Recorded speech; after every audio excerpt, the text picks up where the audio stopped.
right, baby. We are live in effect. You are in the place to be. This is the Locker Room Show. I'm your host, Coach Terrence Wood. Thank you for joining us. We got my boy, the guru that you see with us with the shades on, and we've got a very special show. So I know we got football on your streaming app, on the tube. You got football in front of you.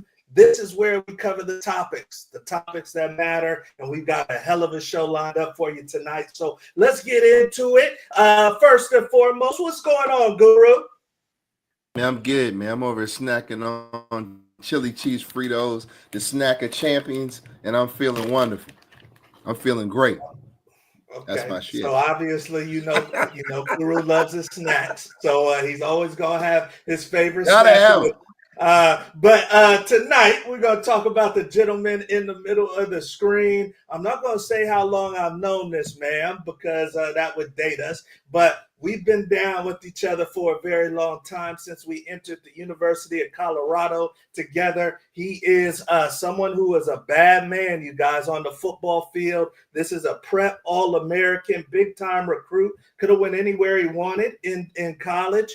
Chose to join the Buffaloes, had a great career there, had some injuries, derailed some things, but then you guys went on to become one hell of a coach, coaching at the Division I level, heavy in the Big Sky. Everybody knows him. Now he's transitioned to the sports broadcasting booth, and I love to see his progress, and that is none other than the great Tyler Gregorak. What's going on, big time? Gentlemen, I appreciate you having me. It's good to see you both. I didn't realize I'd be visiting with a Jayhawk tonight, but that's okay. And yeah, T Wood to think.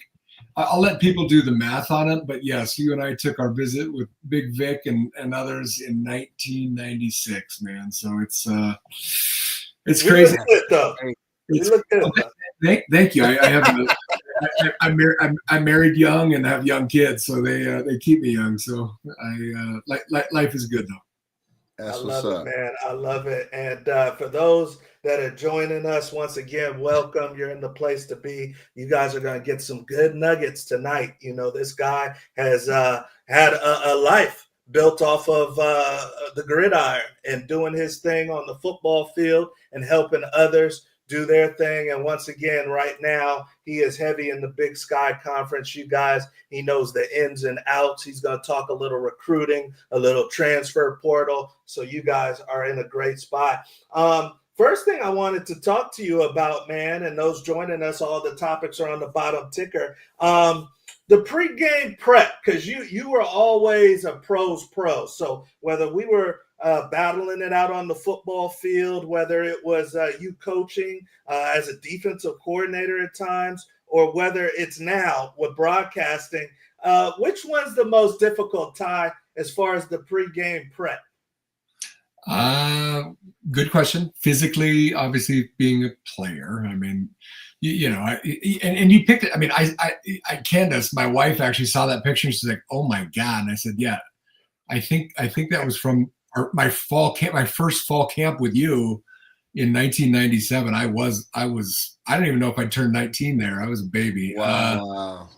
No, I mean, listen, physically, you know, football, I mean, it was nice of you to say what you said about me. I didn't have the kind of career that I had hoped to have, you know, 5 shoulders, 4 knees, takes a toll on you, man. Football is already hard enough, but when you know, the best abilities, availability, right? And I couldn't stay healthy, and got to play as a true freshman. As you remember, we had a great class, and I got to be, I think, the only one to play and eventually start, and you know, split time as a sophomore, and then started my junior year, and then I didn't even play my senior year, man. So football is it's the best sport in the world. You know, I always say America or baseball is America's pastime. Football is America's sport. And that's a fact, Jack. So it's a wonderful game. It's a hard game, which is why it is so cool for those of us who played it. But I would say, you know, the preparation as a player, because you truly have to be a pro, and I wasn't always. I mean, you and I had a real good time in college, as you remember, and you know, I don't live with a lot of regret. I definitely wish that I probably would have taken better care of my body than I did. You know, in terms of, you know, enjoying college. I mean, I did. We all enjoyed college, and coaching ball is there's no better job in the world. If you love football, there's no better job in the world. That being said, you sacrifice a lot, both for your family, which you've been showing pictures, but you individually, you do too. I mean, your own interests are your players, your team, the program, boosters, recruiting. So it's a heck of a sacrifice. I mean, I got out after 18 years of coaching, and if I saw my kids and they were babies, they were toddlers at that time. If I saw them, it's because my wife brought them to me. And I just knew, I had hit 40 years old. I'd done nothing but coach since I graduated in Boulder in the spring of 01. Drove my Chevy 2 days later to Washington to become a GA for our old coach, Coach Neuheisel. And that's all I'd ever done. And I just, like, a part of me kind of thought, hey, man, if I got whacked by a Mack truck tomorrow, what's my tombstone going to say? Is it going to talk about going to national championships and this many conference championships and putting kids in the NFL? Or, hopefully it was going to talk about being a good husband and father. And so I made a life, it was kind of a leap of faith, I'll be honest. And I got out, and it was a long, long answer. Playing is physically hard. Coaching is a demanding, awesome job, but, and then broadcasting, shoot, man, I get to be around the game, call games, and I get paid to do a hobby, and it's been a lot of fun, and I'm not getting yelled at for only winning by 17 points or 3 touchdowns, and so it's been fun. I get to be around my kids, and life is good, bud. Wow. And I'm so proud of you, man, to make that conscious decision about being where your bliss is, making sure that you're doing what makes you feel right instead of what others think you should be doing. So that's big, Ty, right there. And I know they miss you on the sideline, but great job just doing what you have to do. The next topic, you guys, and I'm glad that we have Ty for this one, because obviously he's heavy into the FCS, you guys. So us old heads used to call it Division I AA, FCS, FBS, Big Sky Conference is at the top. And I wanted to start off with, I'll start off with you on this one, Guru. A lot of, as we've talked about before, big schools going down to poach the little schools. So we got the transfer portal, a lot of kids slipping through the cracks, especially from high school. They're going to the FCS, and, someone spots them young. Texas Tech, Colorado spots them young and snaps them up. Talk to the athlete that has the decision queue on whether or not to stay an FCS star or try their hand and see if they become an FBS playmaker. How do you decide that? If I'm good where I'm at, or if I need to go see what the higher level's all about? Well, I kind of look at it where if you're on that level and, you've been extremely dominant, it's like you want a great athlete is always going to be pushing his limits, right? So he's going to want to figure out, okay, well, how good am I, right? How do I match up against the absolute highest, competition in the land, which of course, is Division I. So in most cases, you're going to see 95% of the kids, take that opportunity just to kind of test themselves. It's not even about any NIL or anything like that so much. I mean, if that opportunity is in the equation, great. But I have to see how good I really am. Especially if it's like I don't have a lot more to prove on this level. Now I have to go, with a higher Division I level and see how good I really am. Okay, well, talk to me a little bit, Tommy. You're watching these kids on the field, and I know there's some talent out there. If your kid one day has this opportunity to go from FCS to FBS, how do you know if it's right to make the move? Well, I mean, one of the pictures you just showed was the starting quarterback for the Montana State Bobcats. His name is Justin Lamson. Yep, right there. You talk about a fortuitous journey now. He started out, he's a California kid. He started his career at Syracuse. That didn't work out. Last year he was at Stanford. That didn't work out. Now he's found a home in Bozeman. So I'm kind of going the reverse of this. Mm-hmm. Okay, so most of my career in the Big Sky was at Montana State. 12 years at Montana, finished the end of my career at Montana State. Two of the proudest programs in FCS. I mean, they are FCS blue bloods. You know, the FCS the FCS Mecca right now is in the Dakotas, North Dakota State, South Dakota State, Montana State. There's no any way that would you can't disagree with that, because NDSU's won 10 out of 12 or 13 now. South Dakota State's won 2 out of the last 4. Montana was in it 2 years ago. Montana State's been in it 2 of the last 4. So to answer your question, man, I mean, just with NIL has changed everything. The transfer portal's changed everything. When the three of us were playing ball, if you transferred, you were sitting a year. I mean, unless you got a waiver, minimum you were sitting a year. Yeah. If you transferred at the same level in the same conference, you were sitting 2 years. You had to transfer down to play right away. Yeah, you had to transfer down to play right away. Now, Montana State, you keep showing the blue and gold. That is who I exclusively cover for Scripps Sports. Yes, I finished my career there. They have players right now that are starting for Michigan State, Missouri, and God, where's the other kid? So, how do you say no to that, right? I mean, now, are you guaranteed you're going to start? No. But, most of us, if they start throwing some dough in your hand, you're going to go play in the SEC or the Big Ten, to Q's point, 95+% are going to go. Now, yeah, the North Dakota kids, the South Dakota kids, the Montana kids that grow up in those states, you're not seeing those kids leave. This is where they're from. This is who they are. They had a dad, uncle, grandpa play for one of these programs, or just flat grew up wanting to play in these programs. You're not going to see a lot of those kids leave. I'm going to give you an example of a young man that I'm still close with. His name is Isaiah Afonso. He's from Bellevue High School, just outside of Seattle. Isaiah, I recruited. Isaiah, I don't know how many records he has here. And his last year, he went to Cal. I don't think he ever started a game. He played a little bit, but and I see him now. And after Cal, where he came back to? Here. He lives here. And it's just like, dude, if you would have stuck, and again, I get it. I mean, I get it. His mom works at the prison down in Tacoma. I went to visit him at their apartment in Bellevue. She relocated from Tacoma just to, have him go to a good program, be part of a good program. But I'm like, man, you would have been an absolute living legend in this place if you wouldn't have just broke some of the records, but he would have broken every record here. And just the opportunity as a young man, because a lot, I mean, it's the 0.0008% that get to go play on Sundays.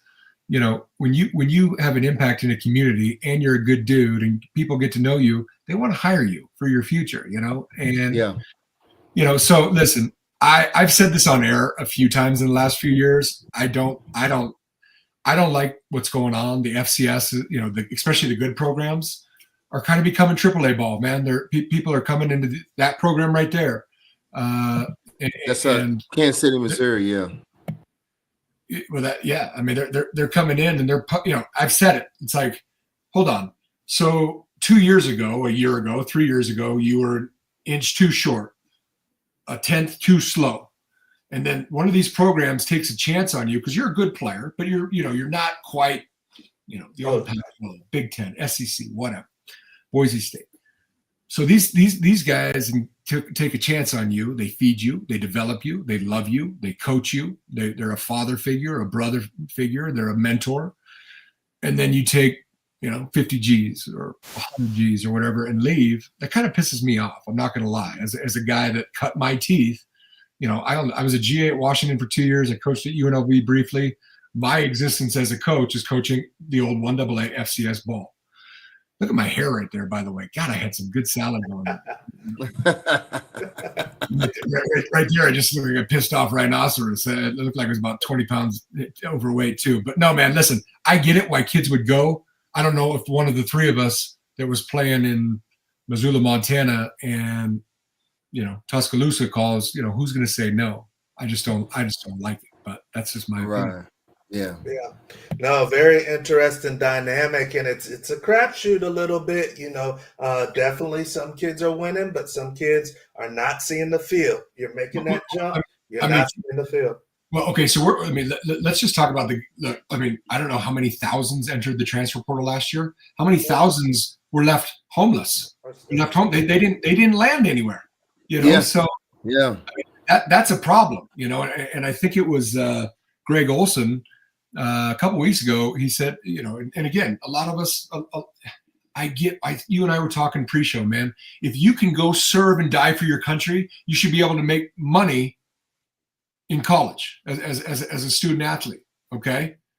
But the way the transfer portal is right now and the way NIL is, it's Wild West stuff, man. And I don't think unless they either take one or really start regulating, it's killing/killed amateur athletics as we know it. And I just that's a problem, man. I mean, the guys in the NFL are under contract. You can't just go from the Rams to the Niners, and I say that because that game's being played right now. They gotta start making some changes to this. Otherwise, it's just going to get. There's a reason why Ohio State, Oregon, you name them. I mean, Montana State. That picture right there. That you can see them in the background. Their first game was at Autzen Stadium. I mean, it's. I mean, the backups are 5 stars, guys. Like, I mean, it is what it is, but things have to change a little bit. But that changes the whole dynamic of that early season game. That early season game used to be a bloodbath between Florida and the Citadel or something, and the school knows they're just getting money. Well, now if my freshman running back goes off or my freshman quarterback goes off, they're literally probably going to be trying to poach him after the game. They're getting a live look. Yeah, but Terrence, you can't poach someone unless they enter the transfer portal. So how are some of these kids getting opportunities or getting wind of something if they're not in the portal? It's dirty. It's dirty right now, man. I'm just telling you. Yeah. I mean, but it's old school again. It's nothing that we didn't see in the 80s, my friend. You use young women and boosters. That's just what it is. Q, they're still using them, man. I mean, that still goes on. That still goes on. It's just not with X amount of cash. So yeah.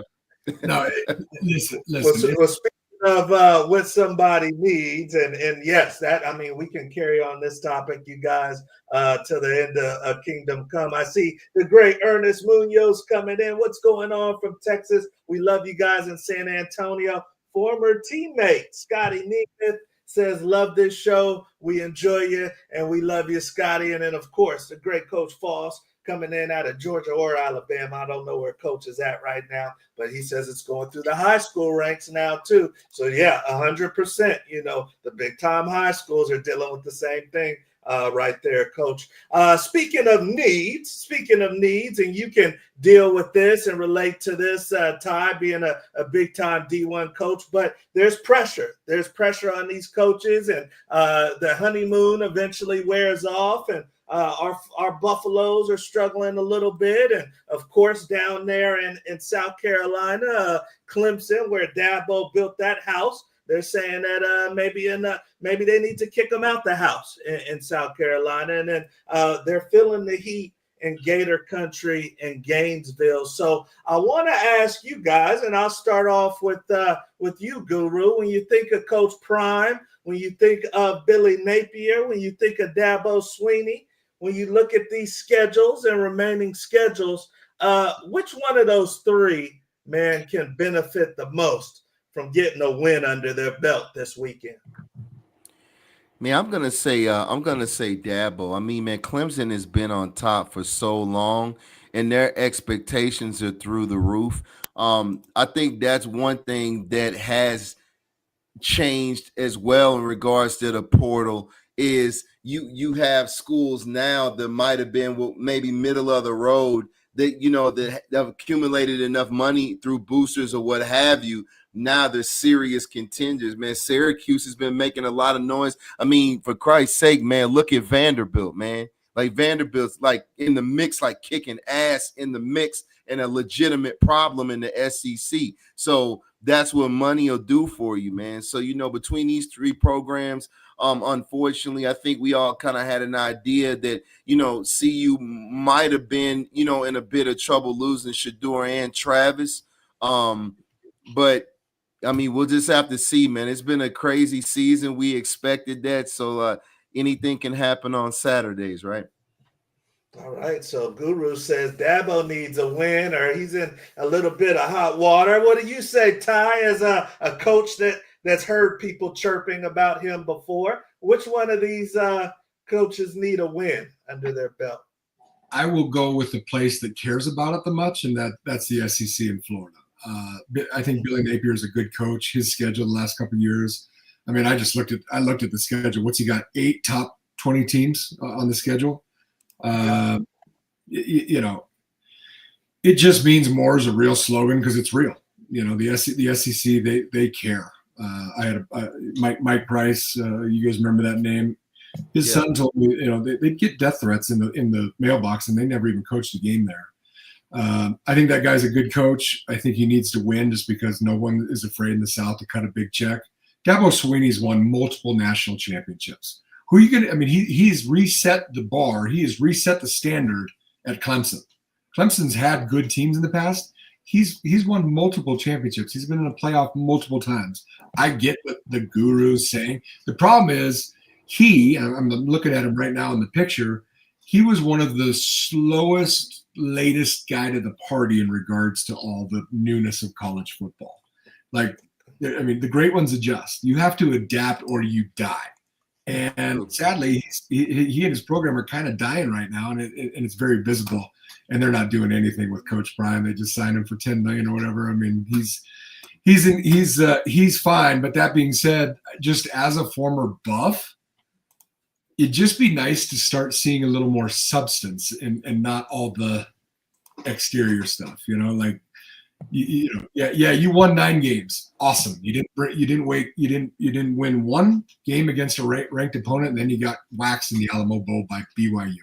And then you get to play BYU about 6-7 months later, and you lose at home, and your school's fine because the students section acted like a bunch of pricks, saying things that they shouldn't have been saying. And so again, people care a lot more about ball in the South than they do in Colorado. And you know exactly what I'm saying, T. Wood. Colorado's got great fans when they're good, and they can be very fickle.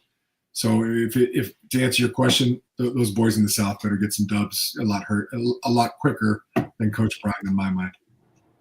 All right, you guys, and I know all of these coaches are itching for a win, but you got it right there from the great Tyler Gregorak. He says, hey, in Gainesville, they better get some wins. And then when you look at this schedule, to Ty's point, it doesn't get too easy with Texas, A&M, Mississippi State, Georgia. Those are some real big dog schools right there. So we will see if Billy Napier can make it through the season, or if they're putting up some for sale signs in front of the house. But all of those schools definitely need a win, and I love how Dabo does it. So hopefully he can figure it out. We are getting to the end of the show. We got a few more minutes, you guys, so please make sure you hit like, subscribe, and share. We've got my dear friend Tyler Gregorak here. He's giving you some game. There's some more to come. And speaking of game, we're all players. We're all players, Q. So we've been in locker rooms. We currently in the locker room,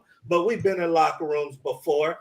And the Giants said that the locker room wanted Jackson Dart to play from the beginning. And you kind of saw emotions after their big win. And we know how big the quarterback position is, you guys.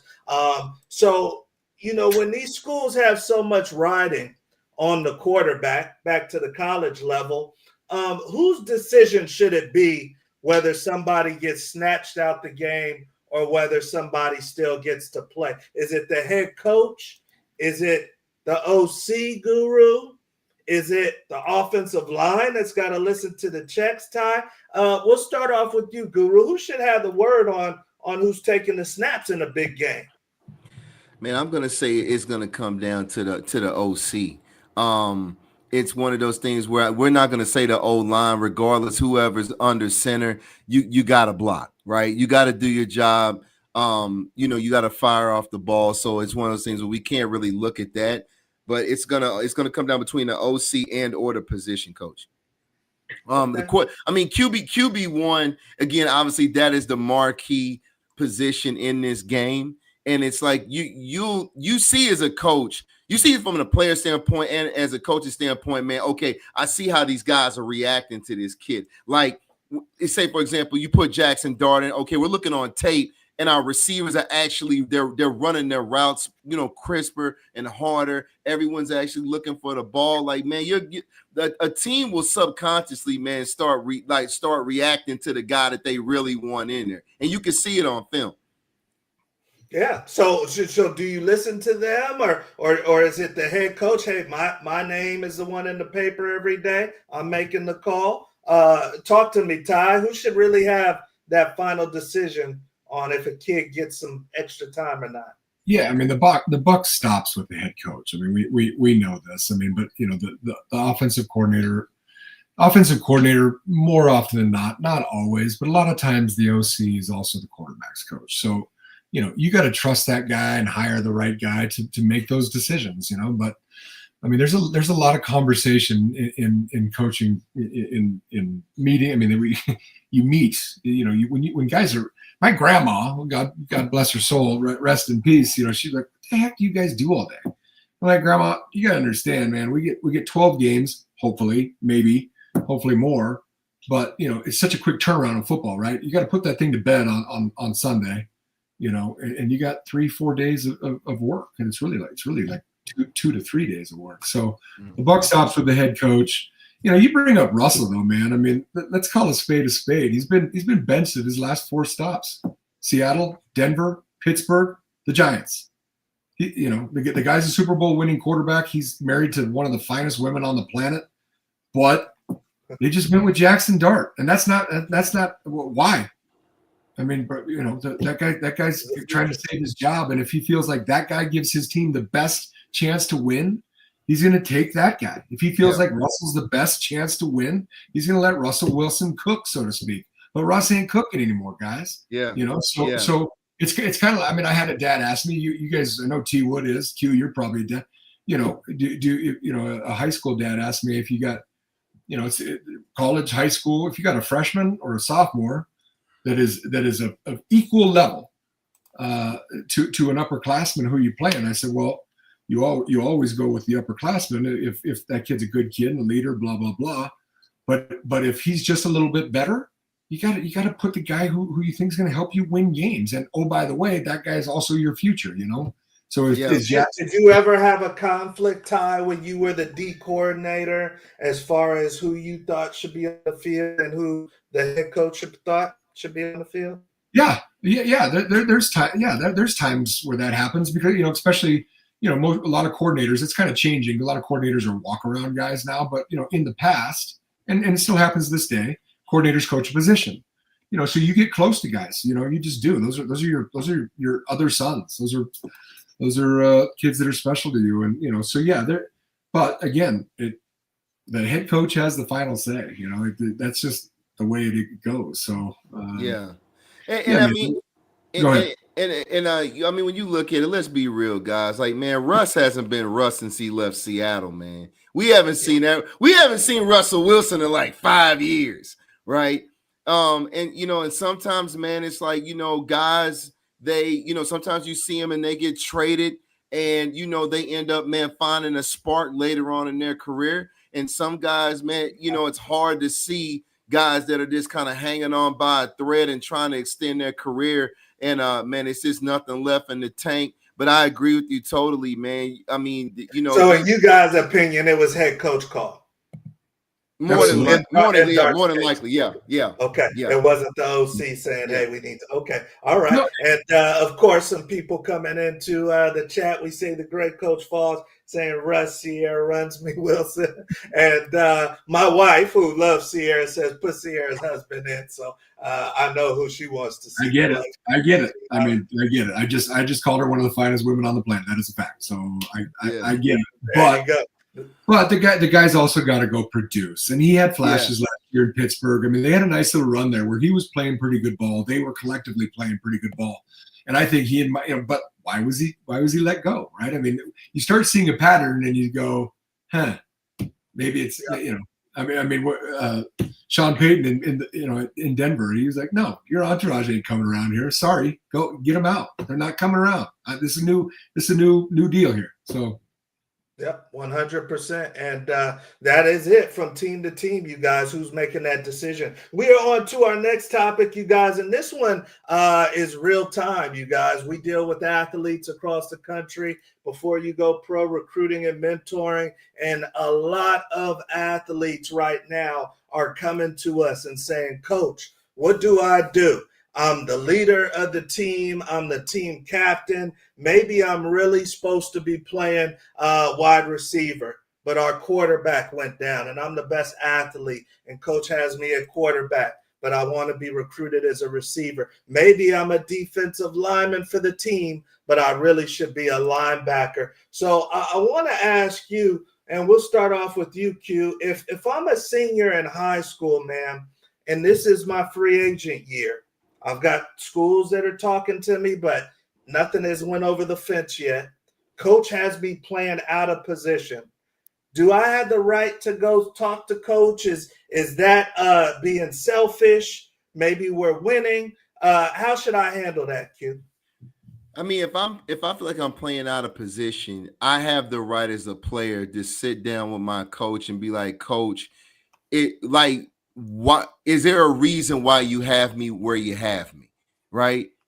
Okay. And he has to give you an answer. He has to tell you something. Now, whether he lies to you or tells you the truth, I mean, you have to see within the conversation, but you have every right to ask your coach that, because let's be real, and you see this especially on the high school level. My opinion, what I've seen over the years, the bigger and more prominent programs, you see that is winning is to the point where the bravado of the head coach is more important. The wins are more important. The state championships are more important. The playoff runs are more important sometimes even than the kids, getting to school, assuming the kid has that kind of ability, right?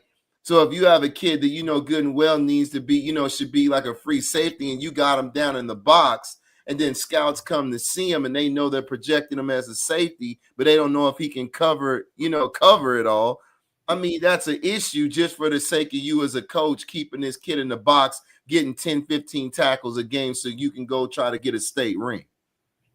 That's not cool. Ty, I know you got a young son. I see him playing flag football. Eventually, he may play tackle football. You know your football. If you feel he should be a backer and he's the biggest kid and they got him at end or at D tackle, do you let it slide till sophomore year? Do you go right away? How do you handle that? It's funny you asked this because he's been begging me to play tackle football, and I'm like, dude, just trust me on this, okay? I didn't start tackle football until I was in 7th grade, and I played in the Big 12. That kid right next to my wife, that's my son. That's his good buddy. But we actually had this conversation the other day, man. He just made the A team for. He's big into hockey right now. Nice. When he's not playing ball in the fall or the spring, and part of the stipulation about making the A team was he's got to play some goalie. Does he want to play goalie? No, he doesn't. But I said, dude, you want to be on the A's. Those are a lot of your buddies. Keep your mouth shut. Do what you're told, and go play goalie to the best of your ability. And so that's it's tough to relate the two in terms of what you're asking in terms of high school. He's 10. So that's what I'm asking. Is there a timing with it? Yeah, where you're young, do what coach says. Yeah, and then it's like, oh shit, I need to speak to coach because. Right. You understand too. College coaches are looking for athletes. They're looking for athletes, and so what you can put on the field. I mean, it's like I always told parents and kids, specialization, and what a stupid word. I'm like, go play them all. I mean, when we're in the fall, we don't get to go to a lot of football games. So what do we get to watch? Basketball, wrestling, baseball, track. That's when we get to watch the full, the complete athlete. I want to see kids play two or three sports, not specialize in football. Right. My wife's from a little different world. She's a volleyball player, and club volleyball is it. Club volleyball is dramatically better than high school volleyball. But I'm like, honey, that's the beautiful thing about football. We don't have AAU football. We don't have club football. That's why football is one of the purest sports still, because college guys are recruiting high school kids. They're going to the high school coach, the high school counselor, the high school security guard. And I guess, yeah, it's probably a little old school to say it, but do what you're asked to do and do it to the best of your ability. And then if you need to have a conversation in the offseason, like, hey, coach, I'm playing DN. I'd just love an opportunity to try playing tight end, And the cool thing about being in a place like Montana, and again, I call it home now, almost 23 years later, most of these kids up here play both ways, right? State of 1.2 million people. And I think it's the best thing in the world for kids. T. Wood, you played both ways. Q, I'm assuming you did too. I played quarterback in high school. I played quarterback and middle linebacker. I kicked. And in college, I played linebacker. But, learning offensive football, that's a good thing. So That's true. Yeah, man. I mean, listen, I think there's probably a time, and parents are destroying kids these days. It's like let the kid grow up a little bit, be a man, and go talk to his coach if and when the time is right to talk to his coach about maybe trying something different on the team. Absolutely. But it's funny, T, because it's like you look at this era and we always talk about this. It's like, well, what about, the Hines Wards? Well, what if he would have stayed at quarterback, right? So I mean, it's one of those things where you see all these guys, and it's funny to see how things have changed over the years. Well, should I say, especially at the quarterback position, where a lot of guys that were forced to play receiver. See, I mean, people even forget Anquan Bolden was a great high school quarterback and came to Florida State and started a little while at quarterback. Obviously, he ended up at receiver. So it's kind of like, you are right. I mean, if you are an athlete, you can transition and pretty much, make the adjustment. But sometimes, depending on who's scouting, and they know what their immediate needs are. And it's one of those things where, the kid can fit the bill, but it's like things have changed now where it's like, at least definitely, on a D1 level, well, we need you to come in ready. We don't really have time to really teach you the position, even though you have the athletic ability. But if you're not coming in polished, we don't have that kind of time. And that's how it can hurt you. And you're right, Q. And that's why with today's age of football, it's hurting high school recruiting, man. Yeah. Because, these guys are going probably transfer portal first, or, at least the big ones. In the dang pro level, they've got guys that are recruiting, that are scouting just college, and guys that just scout other players in the NFL. And I think high school recruiting's absolutely been affected by that, because, like, in my mind, 6'5", 225 is 6'5", 225, but can it be 6'5", 285? You know what I mean? Because again, most of my world was in the Big Sky and in FCS football. But if you're at Oregon, 6'5" better be 285 if you're looking at him to play, a D-line or O-line. That's still light ass. How many freshmen out of high school could have played in that Washington Ohio State game last weekend? Not many. Well, and there's a thread of a bunch of us, a bunch of old buffs, and I made a comment. I can't remember which SEC game, and I said, realistically, guys, how many of us would have actually been recruited by the Big Ten or SEC? I honestly don't consider the other conferences. They're just not on par with what the Big Ten and SEC are doing. Would you? Would me? Would Rome? Would Sed? I mean, we all had tools. But did we have them all to go be a five-star recruit now? Not 28 years ago, 27 years ago, 28 years ago. Good point. But you got to think about it too. You'd have a trainer. You'd have all these other, right? You'd have all these apps and recovery methods and whatnot. With us, it was just taping a cold tub, right? And running hills. Like, these kids, they train and have Olympic grade facilities. So no, you guys would have been just fine because you would have been. But here's the kicker: you guys would have been even more dangerous because you're way more durable and as far as the toughness. That's what this era is lacking. So you guys would have had their training and had the ability, but then had that old school toughness. That's what would have made our era so much more dangerous now. You know what's something that I don't think gets talked about enough either is just the football knowledge that kids are getting these days. Like when I came out of school, man, like I didn't know my head from my ass in regards to coverage and gap fits and I mean what these kids are learning just with the technology of television and the way they can slow things down and talk about things. But even playing freaking Madden and college football, like they're learning, concepts of football that I had no idea of, play. I mean, I remember getting my damn Nintendo and I was like, I don't even know how old I was, but you had like 10-yard fight, Tecmo Bowl and John Elway football. And I mean, these kids, I mean, my son is 10 and he's a football junkie. I'm telling him to play golf or something, but he just has an understanding of the game ridiculous that I never had until I was at least, I'll just say screw it and just say at least until I was coaching and not even playing, but until I was coaching. He just gets football. It's cool. It's cool to see. Yeah, no, I will say that. I mean, you got to think about it. If, say, for example, man, on the defensive side of the ball, you guys are out there, something goes wrong. Back in the day, the phone rings, it's the DC up in the box, right? Yeah. And he's trying to ask you questions of what did you see and what happened. Nowadays, these kids, you're looking at everything. You're looking at that same play in slow-mo on a tablet. In their helmet. Yeah, they got a mic in their helmet. Yeah, when you with data, you're looking at that whole series on a tablet. You're and right. you can go through and highlight.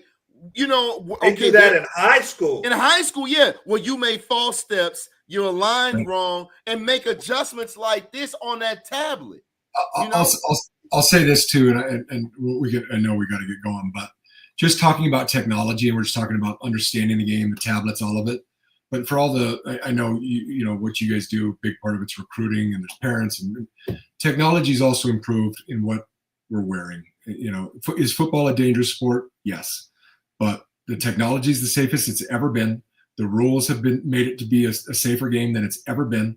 My grandpa played at Washington State in a leather helmet, guys. All right, so football is a dangerous sport. It's the best game in the world, and you're going to get hurt. There you are. But I will say that the technology. I mean, look at my pads and my what do they call that? A cowboy collar. I mean, that's got to be 1997. But I truly believe with all the technology and technological advancements, they are making football as safe as the game will ever be, in my opinion. Yes, I love it. I love it.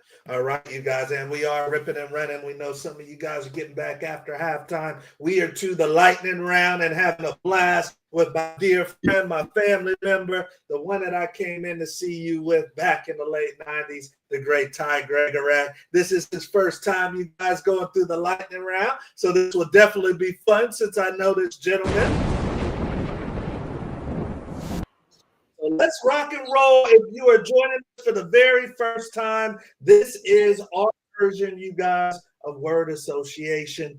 He has 60 seconds. I'm going to set my watch here to get through my list of people, either or, a whole bunch of different things. And I do know this gentleman, so I tried to make it good. You ready to rock and roll, big dog? So one word only? One word responses? Is that it? Word. One word. Yep. 2 minutes, real coach. 2 minutes. Elaborate. You gotta go. Got 60 seconds. Hey, buddy, when you get to my age, with as busy as our kids are, my wife and I call it the 2 minute drill too, if you want the truth. So the 2 minute drill is perfect. Let's roll. That'll work. There you go. So hey, we also do a dinner. So if he gets to 14 or higher, he's got a dinner. I don't know his favorite spot in Montana, but he's got a dinner on the Locker Room Show. He got that good bison up there. Get a bison burger. I'm telling you, Coach, tell him that. Right. No, he's talk right. about it later. He's right. Best in the world. He's right. Oh he's my right. God.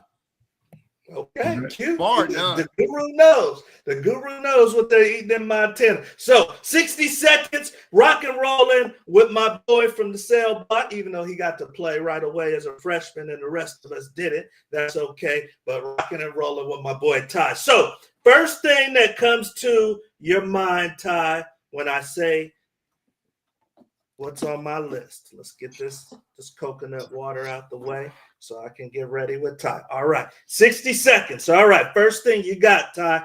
Number one, West Valley High School. Go. Eagles.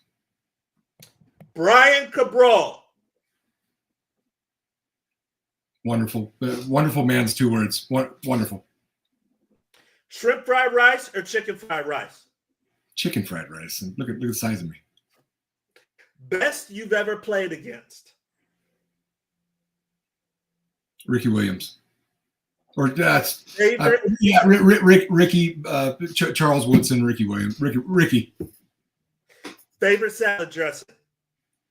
French. Jalen Hurts or Kyler Murray? Jalen. Bungee jump or ride a bull? Ride a bull. Favorite restaurant in Montana? 50 seconds. Mint. The Mint. Trip to New Orleans or trip to Las Vegas? New Orleans. Rick Neuheisel. Time. But oblige the audience. Slick Rick. Neuheisel. First thing that comes to your mind. Rick is a way better man and a way better coach than a lot of people give him credit for. That's not one word, but Rick is a you know what? Rick's probably doing exactly what he's supposed to be doing. He's amazing on the radio. He does a great job for CBS and the SEC. But I know some of our teammates don't probably share those, but I think Rick's a wonderful man. And he got me. He gave me the opportunity to get into coaching young men. So I'm forever grateful for him, and I still stay in touch with him, actually. So that's cool. There you go. Well, if you do, tell him T. Wood said hello. And yes, I agree with you. I got an offline story for you. I swear that proves how noble he is. So I listened to his full ride, and every now and then, a couple times, he was like stumped on something, and I'd shoot him a text, and he'd be like, and then he'd tell the story about breaking the Butkus trophy up in Spokane when he was recruiting me, and he broke the face mask anyway. But no, Coach New is a good guy and a good coach. And if the guy wanted to get back into coaching, I would hope someone would give him a chance, because I think he's a smart, bright guy. He can sell heaters in hell and get and recruit.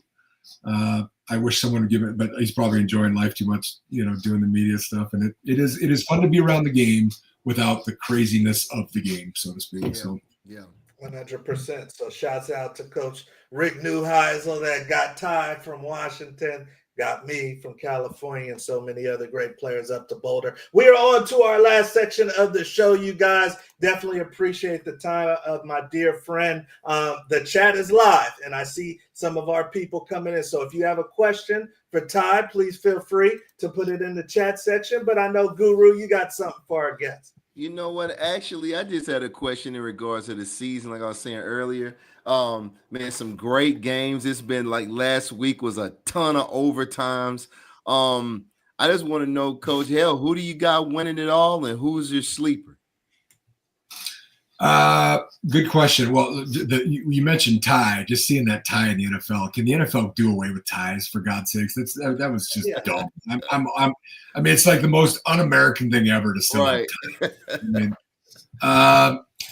I got to tell you, I mean, just having watched film now on Oregon, and then just being a fan watching them on TV, they are loaded. I mean, because again, we didn't have the Oregon game, so of the 12 games the Bobcats have this year, we didn't have the Oregon game. We don't have the UC Davis game because ESPN picked it up on the Big Sky After Dark or whatever. There's no more Pac-12, so I guess you saw the Montana Idaho game late the other night.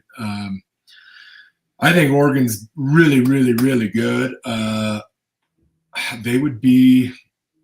God, I have a tough time picking someone that's not named Oregon right now. I know it's fun seeing college football is just better when Florida State's getting better, and Miami's damn good. God, the Hurricanes. Yeah. I mean, we're all of the same generation. Like, to me, college football is just better when Nebraska's better, and I know that's painful to say, but I get it. It's just man. It's too bad. I mean, their place is unbelievable. Their fans are unbelievable. And Nebraska and Colorado went a long time of irrelevance. So, it's kind of cool to see them getting back on the map. The Florida schools, when they're better, life is better in terms of Florida, Miami, and Florida State. I'd love to see USC get back to, big time relevance. Ohio State's damn good. I know I'm on the West and the West Coast guy, but I just feel like Oregon is big, fast, skilled. That quarterback has just got a rope. I like Oregon a lot, man. So yeah. And to go to Happy Valley and find a way to win, and you can talk about James Franklin against top 5, top 10, but that was a gutsy performance, and I just feel like Dan Lanning is just a good coach. He gives his soul to his players. I just feel like, and oh, by the way, guys like Phil Knight really don't want to die before given another $1 billion or whatever to see his team win a national championship. So I like Oregon right now. Yeah. Okay. Yeah. We know. Is that your question, Guru? No, 100%. It was. Well, see, because here's the thing about Oregon. It's different. It's different when you got all the horses, right? All the 4- and 5-star horses, but it's about how do you get the most out of them, right? And that's where I think a guy like Lanning can do it. Because you know how many national championships Oregon has, my man? Zero. They're itching. They're itching.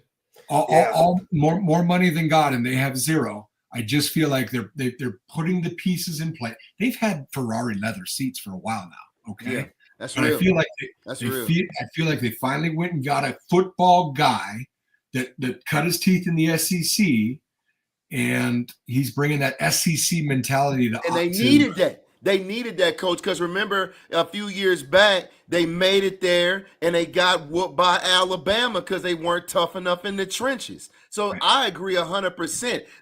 Oregon has always had the track guys. They've always had skill positions and a good quarterback. Always. A ton of speed, and they'll beat whoever out west. But as soon as you see somebody from the Midwest or the South that's got those hogs, they started falling apart. They've been recruiting for that, though. Now they got hogs, right? I agree. They got hogs now. A lot of them. I've taken my son. Just we only have so many direct flights, and Montana's not an easy place to get in and out of.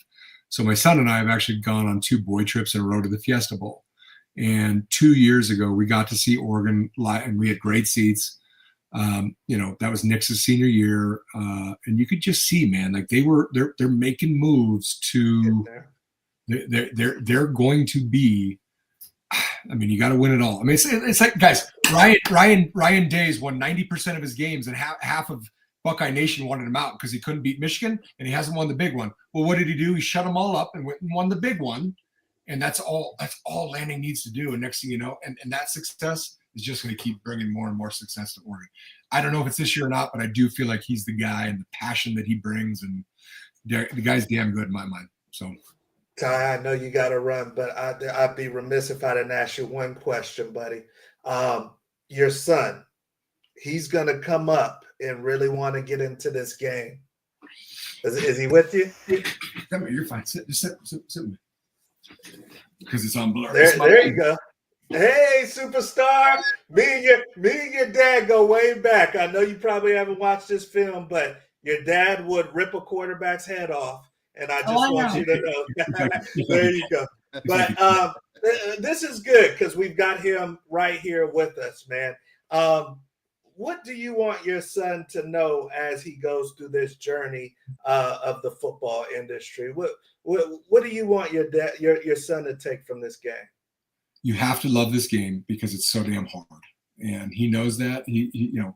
Again, he begged me to play tackle football. I have not let him play tackle football. That time will come.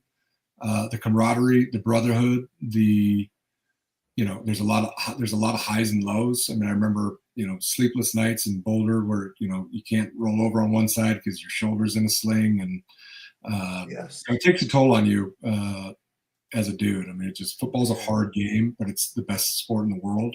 I know he's going to play it. He loves it. I don't push him to play it. Like I said, hey, golfers make a lot of money and they get great looking women too, boys. You know this. So, but I know he's a football guy, and I just want him to be a great kid, work hard, be a good student. Yes, sir. No, sir. Yes, coach.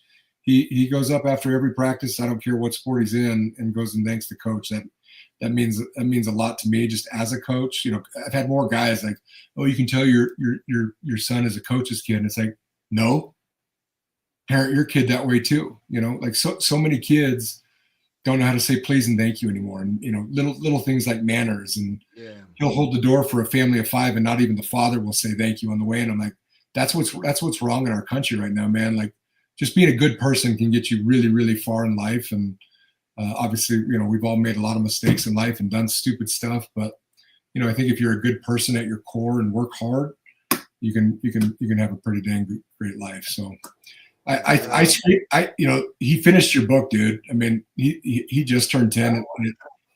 He turned 10 in June, and he's read your book. He's like, Dad, he's talking about you. I think he even called me Tyler. I'm like, nobody called me Tyler except maybe T. Wood and my grandpa. But he read your book. He's all ball. He loves sports. He plays hockey, basketball, and football right now in the fall. Nice, man.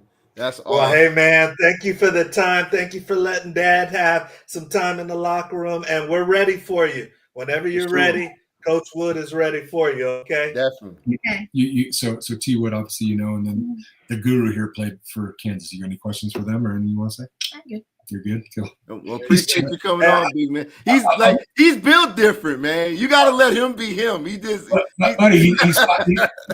5'1", 125. I mean, the kid is. I'm like, dude, we got to hopefully just keep our feet good so we can be a tight end. He's a monster. No, he's a good. I'm a lucky guy to have such a great young kid. So that's awesome, man. He's my man. We go everywhere. That's what's up. No, I love you. We'll talk offline, but love you. Keep up the great work. Thanks for coming on. Thank you guys for having me. Appreciate it. All right. Truly. All right. Guys. You guys have a good one. Hey, that was a show that I was waiting to have. I didn't know the young superstar was going to join us, but so glad to have him join us. And Ty Gregorak, you guys, he's done so many different facets of the game. He's been the player and been in the trenches. Hell of a player, 6'3", 250 pounds. They brought him in to replace Matt Russell. So he was supposed to be the replacement for Matt Russell. He was the only one that played our freshman year. He was that good, but he was physically developed. 6'3", 250 pounds. Yeah, he was ready to go from day one. From day one. Coming out of Washington. He was the only one, dude. We had guys go pro, as you know, and Dan Wondermacky. He was the only one that played, was Ty. So he was a bad man, just couldn't stay healthy, and then went on to coach, and obviously he's commentating now. Coach Fall says, great show. We love you, Coach. Thank you so much. And he says, amen. We need more good people. We see the great Derek McCoy, also former teammate, played in the NFL, wide receiver, amazing wide receiver. And he says, you would have been overlooked today, needing development. And the wife comes in and says, great show. You're not going to give me a kiss, Q, if we don't rock it on the show. So we got to rock it on the show, baby. So, hey, that is the end of tonight's show. I know you guys are going to go back and watch some football. Run this back because there was a lot of lessons and nuggets there. Plus, please share this with a friend. Also, make sure that you like, subscribe, and share. Help us grow this community. Right, almost at 1,000 people in our subscription list, in our audience. Please help us reach that goal and help us surpass it and blow past it, because we know that we have the most educated audience in football, the Oregon guys. So, Q, before we get out of here, anything for the good people? Yeah, man, just keep balling. You kids out there, you know, they really want to go to school and play on the next level. Man, just keep balling. And we've said this year after year is the lights get brighter in the playoffs, right? So if you do everything that you can to help your team get to the playoffs, and that's when it really goes down. That's when you start seeing the scouts, you know, with the polos on, poking out, and you start getting emails and whatnot. Man, that's when it's really on. For your seniors. So did you know that? Because I got deprived. I never got to play high school playoffs. Yeah, unfortunately. Man. That's always a little bit of a sore sport for me. So did you see that? Hey, the kids that back and dude, like, in the playoffs. Oh, for sure. Like love. Yeah, like when we played Cortland and them, I mean, man, God knows, man, 10,000 plus. Do we? I mean, you see Mike Stoops, Bob Stoops, Coach Barry Alvarez, like, I mean, front and center, dude, front and center. I mean, that's what I love about football, man. That's what I love about football, dude, because you might have like a season, and then you get into the college playoffs and rip it up. Or you might, and then you get into them state playoffs, and I'm telling you, because everything starts again from zero, and it's like it's not. You know, when you start the playoffs, it's nothing but killers from here on out, week to week. Respect. It's 100%, absolutely. But and then, like I said, man, for the seniors, it's like, man, just ball, man. It's like your senior year is like you whatever position you're at, and man, whatever position you in, I don't give a damn, man. It's like out of 4 years, man, it's almost like I've been out of school, man. God, oh my God, I've been out of school almost 30 years. It's crazy to say, but it's like I can literally almost run the majority of every single game of my senior year through my head, play by play, damn near. I know it sounds crazy, but I mean, it's that vivid as far as especially if it was a winning, memorable season. But you'll remember your senior year, man. You'll be an old man, but you still remember. Let me ask you this: when you think back, man, on your career, let's say college, do you think more of the wins, or do you think more of I wish I would have had that one back? That's a great question, T. I think more of the man, of the I should have had that one back, simply because it's like looking back now and how my IQ had grown, even going from the college to professional level. Like, I'll look back at myself, maybe freshman, sophomore, maybe even junior or whatnot, and be like, just one false step, one more false step that I had. If I didn't make that, that's an easy pick versus a PBU. You see what I'm saying? So it was not a whole lot, but I mean, it definitely was some, I wish I could have that back for sure. All right. Well, hey, you guys don't have to worry about that because you're in the midst of it, and you can make sure that you make the plays this weekend. If you are an athlete, if you're a parent of an athlete, please make sure you let other parents know about our show. If you're a coach, there's no reason not to come back into the Locker Room Show next week for another great episode. So that is it for tonight's show. We got a lot out of the show. Once again, don't forget, check out beforeyougogopro.com. If you or someone you know needs some recruiting or mentoring support, there are a lot of layers to this football industry.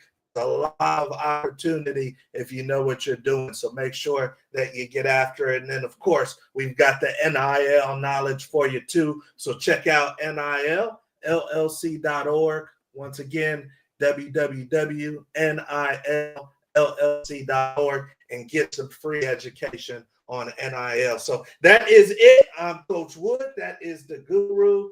We will definitely see you at the top, and we'll see you next week. Have a good one.